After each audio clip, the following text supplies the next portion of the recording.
560 টাকা বাপ, 560 টাকা। এই আসতে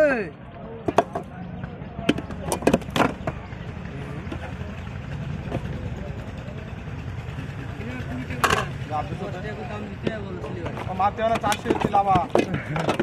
দেখতে দেবো না তো 1 কিলো 400 আছে। তাহলে মাপ লাভ হবে এলো কিছু দিও না। বাট কারা মেরি নিদিন আগে বাট কারা মেরি। হয়ে গেল কত 100 মার এদিকে কি মারছিস? 1 কিলো 400 এটা কিলো কর দে। না 200 টাকা দাও, 200 টাকা।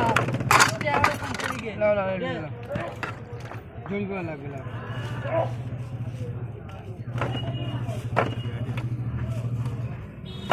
এই আমার কোন মাছ ধরতে? এ সাউদি, বড় 11 14 9 বড় পাইল করে কোন জায়গা সাউদিন যাবে না? নাও 100 কেজি দাও, 100। দু রকম মিলে 9 12 11 14 পাইল করে দিবি আবার ধরা যাচ্ছে।